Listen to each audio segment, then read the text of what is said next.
গতকালকে আপনাদেরকে একটা নিউজ দিয়েছিলাম যে জাতিসংঘের একটা তদন্ত রিপোর্ট প্রকাশ হয়েছে জুলাই আগস্ট অভ্যুত্থান নিয়ে।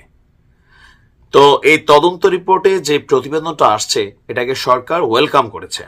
তবে এটা ছিল পার্ট 1। পার্ট 2তে আরেকটা ঘটনা কিন্তু আছে, যেটা সমন্বয়কদের পরিকল্পনা, তাদের যে প্ল্যান পুরোটার উপর একটা ঠান্ডা পানি ঢেলে দিছে এই জাতিসংঘের মানবাধিকার বিষয়ক যেই কমিশন আছে। একদিকে শেখ হাসিনাকে দোষী সাব্যস্ত করছে, ইভেন আওয়ামী লীগের যারা অপরাধী আছে তাদেরকে অপরাধী হিসেবে এখানে গণ্য করা হয়েছে, কিন্তু আওয়ামী লীগকে একটা গ্রিন চেক, আমরা গ্রিন চেক বা গ্রিন সার্টিফিকেট বলতে পারি, দিয়ে দিচ্ছে এই জাতিসংঘের মানবাধিকার হাই কমিশন, যেটা বৈষম্য বিরোধী ছাত্র বলেন, জাতীয় নাগরিক কমিটি বলেন, আরো যারা আওয়ামী লীগকে নিষিদ্ধ করার জন্য পরিকল্পনা করছিলেন তাদের পরিকল্পনার একটা বড় ধরনের বাধা হয়ে দাঁড়াচ্ছে। কারণ জাতিসংঘ যখন কোনো রিপোর্ট করে এটা ইন্টারন্যাশনালি একটা রিপোর্ট হয়ে যায়। জাতিসংঘের মানবাধিকার বিষয়ক হাই কমিশনের দপ্তর তাদের এক প্রতিবেদনে বলা হয়েছে, রাজনৈতিক দল নিষিদ্ধ করা ভোটারদের একটি অংশকে ভোটাধিকার থেকে বঞ্চিত করা সহ গণতন্ত্রকে ক্ষতিগ্রস্ত করে এমন সিদ্ধান্ত এড়িয়ে চলতে বাংলাদেশ সরকারকে পরামর্শ দিচ্ছে। তিনি যখন দুবাই গিয়েছেন, যাওয়ার সময় বা যাওয়ার আগ পরে এই প্রতিবেদনটা আমরা দেখছি আমাদের গণমাধ্যমে প্রকাশ হচ্ছে। আপনার বুধবার বাংলাদেশে ঘটে যাওয়া গণ আন্দোলনের বিষয়ে প্রকাশিত এক প্রতিবেদনে এই সুপারিশটি করা হয়েছে ডক্টর ইউনূসের সরকারের কাছে। প্রতিবেদনে জাতিসংঘ বলছে, কোন রাজনৈতিক দলকে নিষিদ্ধ করা সত্যিকারের যে বহুদলীয় গণতন্ত্র আছে সেই গণতন্ত্রকে পুনঃপ্রতিষ্ঠাতে ক্ষুণ্ণ করবে এবং বাংলাদেশের ভোটারদের একটি বড় অংশকে কার্যকরভাবে ভোটাধিকার থেকে বঞ্চিত করবে। কারণ বাংলাদেশে এখনো আপনি যতই আওয়ামী লীগের নিয়ে সমালোচনা করেন, আওয়ামী লীগের যারা রিয়েল ফ্যান ফলোয়ার, দুই ধরনের ফ্যান ফলোয়ার আছে। কেউ আছে আমরা দল করি, সাদাটারে সাদা বলি, কালোটারে কালো বলি। যেমন ধরেন 2 দিন আগে আমি জামাতের চান্দাবাজি নিয়ে একটা ভিডিও দিলাম, জামাতিরা পাগল হয়ে গেল। কেন?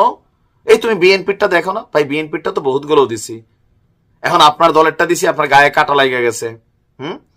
আবার যখন বিএনপিরটা দিছি, বিএনপির তারা আমাদের প্রতি খেপে গেল। কেন? তুমি জামাতেরটা দেখো না, আওয়ামী লীগেরটা দেখো না। তো এরকম কিন্তু বিষয়টা আছে।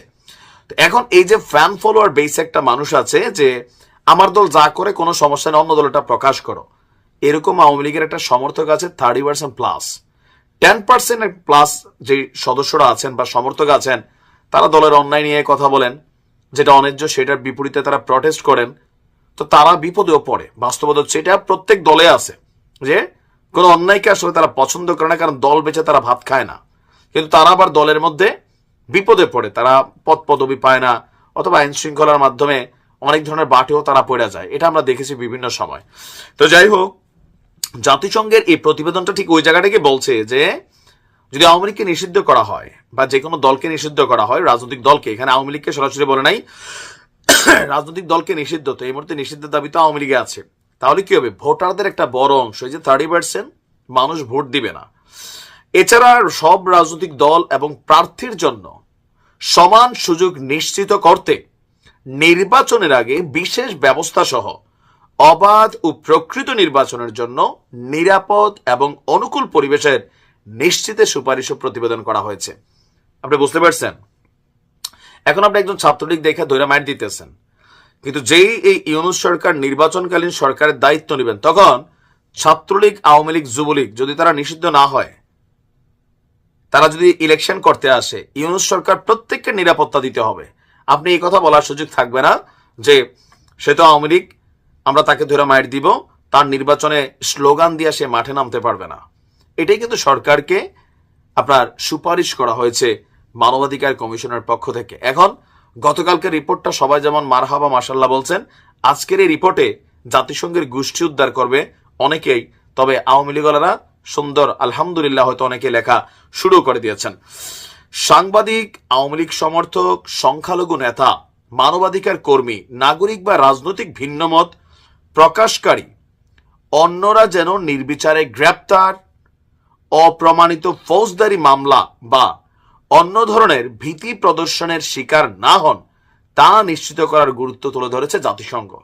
জাতিসংঘের একটা পার্টে যে প্রতিবেদনটা আসছে, যারা অন্যায়কারী তাদের শাস্তি হবে, তবে আওয়ামী লীগ করে সবার শাস্তির সুযোগ এটা নাই, তাদেরকে মত প্রকাশ করতে দিতে হবে। কিন্তু বর্তমানে এটার বাংলাদেশে এই মুহূর্তে সেটা সম্ভব না, বা সরকার দিবেও না, বা জনগণের একটা অংশ যারা মব জাস্টিসে বিশ্বাসী তারা নগদেই আপনার সাইজ করে ফেলবে। প্রতিবেদনে বলছে প্রতিশোধমূলক সহিংসতা থেকে তাদের কার্যকরভাবে রক্ষা করতে পদক্ষেপ নিন। এটা সরকার করবে না। 32 ভাঙ্গা থেকে সারা বাংলাদেশে যে বাড়িঘরগুলো ভাঙছে তখন সরকার নির্বিকার ছিল, পরবর্তী সময় পদক্ষেপ নিয়েছে। গাজীপুরের ঘটনা যেভাবে ডেভিল হান্ট হয়েছে এর আগে নেয় নাই, এই কারণে সরকারকে এগুলা পরামর্শ দেওয়া হয়েছে। ইভেন বলা হয়েছে যে আপনার এই ধরনের হামলায় জড়িত অপরাধীদের বিষয়ে তদন্ত এবং বিচার করুন, তাহলে সাংবাদিক ইলিয়াস পিনাকি, সার্জিস হাসনাত সবার বিচার করতে হবে। পাশাপাশি ব্যক্তিগত সম্পত্তিতে হামলা সহ নাগরিকদের ক্ষতিপূরণের দাবিও সহজতর করেন। এই যে বাড়িঘর ভাঙ্গা হয়েছে এটা কিন্তু জাতিসংঘ ফোকাস করেছে। শাসন ব্যবস্থায় রাজনৈতিক দলগুলোর প্রভাবের মধ্যে ভারসাম্য রক্ষা করার জন্য বলা হয়েছে। আর বলা হয়েছে যেন মানবাধিকারের প্রতি সবাই সম্মান দেখায়, এখানে সুপারিশ করা হয়েছে। তো এই সুপারিশটা আমার ধারণা আজকের যে সুপারিশটা এটা সরকার জল্লা করে দিবে, কারণ এটাই এই মুহূর্তে বাংলাদেশে করতে গেলে ডক্টর ইউনূসের সরকার 7 দিনের মধ্যে পড়ে যাবে। পোলাপান যেমন হুমকি টুমকি দেয় বা যে আলটিমেটাম দেয়, হ্যাঁ, যে ঠিক হ্যাসরাইয়া টাইনা নামাই ফেলবে, এরকম কিন্তু বলে সমন্বয়করা। বাট আওয়ামী লীগ ইন্টারন্যাশনালি এই ঘটনাগুলোর পরে দল হিসেবে আওয়ামী লীগ, শেখ হাসিনা বা শেখ পরিবার না, দল হিসেবে আওয়ামী লীগ একটা বড় ধরনের প্রথম পজিটিভ সাপোর্ট পাইল। যারা অপরাধী তাদের বিচারের পক্ষে জাতিসংঘ অবস্থান প্রকাশ করছে, কিন্তু দল হিসেবে কাউকে নিষিদ্ধ করা এটা জাতিসংঘ এটা পজিটিভ নিচ্ছে না ডক্টর ইউনূস সরকারের কাছে। এখন দেখা যাক ডক্টর ইউনূস সরকার কি সিদ্ধান্ত নেন, সময় বলে দিবে। আর আমার ধারণা কোথাও না কোথাও গতকালকে গাজীপুরের যে ছেলেটা কাশেম মারা গেছে, ছেলেটা এতিম ছিল, তো এটা নিয়ে এখন একটা বক্তব্য চলছে আওয়ামী লীগকে ব্যান করতে হবে। আমি গতকালকে বলছি যে কোনো একজন ছাত্র মারা যাবে, রাজনীতি হবে, তার এলার সামনে রেখা মিছিল হবে, নতুন একটা দাবি দেওয়া পূরণের চান্স হবে। সরকারিভাবে আওয়ামী লীগকে নিষিদ্ধ করতে হবে। যে দাবি উঠছে, আমার মনে হয় না পারসেপশন বলেন, ক্যালকুলেশন বলেন, ইউনূস সরকার এই সিদ্ধান্তটা নিবে। এটা কেন জানি আমার মনে হচ্ছে যে এটা করবে না। হ্যাঁ, যারা আওয়ামী লীগের নেতাকর্মী আছেন বিভিন্ন অপরাধে জড়িত ছিলেন, ডেভিল হান্টের মাধ্যমে সবাইকে ধরা হচ্ছে। কিছু কিছু জায়গায় ভালো মানুষও ধরা খাইছে, আমি পরিচিত 2-1জনকে দেখছি। আর সবার বিচার টিচার হবে, কিন্তু আওয়ামী লীগকে দল হিসাবে নৌকা ওইটাকে নিষিদ্ধ করবে।